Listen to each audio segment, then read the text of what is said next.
안녕하세요, 구다이프입니다. 네, 여러분들이 질문으로 자주 물어보셨던 것 중에 하나가 뭐냐면 개정판이 새로 나왔는데 이제 작년에 공부하던 9판 책을 계속 갖고 공부를 해도 되는지 그 부분에 대해서 많이들 질문을 주시곤 하세요. 우선 결론부터 말씀드리자면 네, 그러셔도 됩니다. 만약에 여러분들이 이제 어떠한 법학 과목 책을 자꾸 공부를 하는데 그 책을 더 이상 보기 어려울 정도로 그 작년과 올해 사이에 전면적인 법률 개정이 이루어졌다거나 하는 정도가 아니라면은 얼마든지 작년 9판 책을 가지고 올해 공부를 다시 하셔도 괜찮습니다. 네, 전혀 지장이 없다고 보시면 될 것 같아요. 제가 실제로 공부했던 책을 가지고 예를 들어보자면 저 같은 경우 이제 사법시험 이제 처음 1차 공부를 시작하면서부터 마지막 이제 최종 합격을 이루기까지 6년이라는 시간이 걸렸잖아요. 근데 민법 같은 경우는 이제 제가 막 처음에 빨간색 밑줄을 다 쳐버리는 바람에 그 단거나 정리가 너무 마음에 안 들어가지고 이제 새로 이제 개정판을 사가지고 정리를 했었는데 그러한 민법책 기준으로 봐도 최종 합격시까지 거의 5년을 같은 책을 본 거나 마찬가지고요.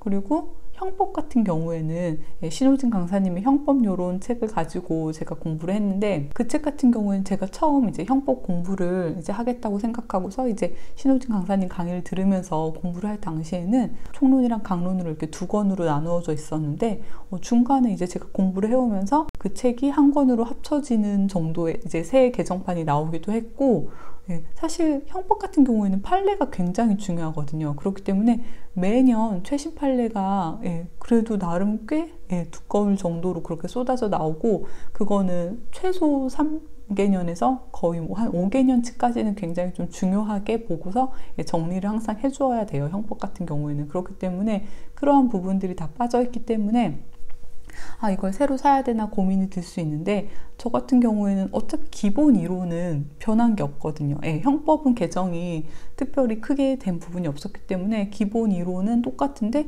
이거를 새로 정리를 하자면은 뭐 책값도 들 수 있고 그리고 새로 정리하는데 얼마든지 시간이 걸리기 때문에 그러한 부분을 생각했을 때 굳이 다시 새 판을 살 필요는 없다고 생각했어요. 그래서 그러한 부분을 이제 보완하는 방법이 필요하잖아요. 그래서 저 같은 경우는 이제 서점에 가보면은 이제 최신 3개년 판례 또는 5개년 판례집 이런 식으로 이제 최신 판례집만 묶어서 나오거든요. 그래서 그러한 부분들만 제가 이제 추가적으로 보완을 해가지고 공부를 해주면은 전혀 기존 9판을 가지고 쭉 공부를 해오면서 부족함을 느끼지 않았습니다. 오히려 어떻게 보면은 그 당시에 이제 사법시험 1차의 경우 형법 최신 판례가 굉장히 중요했거든요. 그렇기 때문에 오히려 더 편리했던 측면도 있었던 것 같아요. 반면에 이제 형사소송법 같은 경우에는 제가 이제 2차를 떨어지고 나서 이제 다시 이제 해거를 이후에 다시 2차 공부를 하게 되었을 경우에 그 사이에 형사소송법이 굉장히 중요한 파트인 증거법 파트에 거의 전면적인 개정이 이루어진 상태였어요. 그렇기 때문에 이 경우에는 기존 책을 가지고 공부를 할 수가 없기 때문에 이 경우에는 기존 9판을 더 이상 가져가지 않고 새로운 심판 교재를 사가지고 정리를 해 주었습니다. 그렇기 때문에 다시 한번 정리해서 말씀드리면 법학 과목에 굉장히 대대적인 개정이 이루어졌거나 하는 그러한 사정이 없다면은 기존 9판을 가지고 계속 공부를 해 나가셔도 전혀 지장이 없다, 무방하다라고 생각하시면 될 것 같습니다. 네, 오늘은 이렇게 간단하게 답변 드리면서 영상 마치도록 할게요. 오늘 영상 마음에 드셨다면 좋아요 부탁드리고요. 구독도 함께 부탁드리겠습니다. 감사합니다.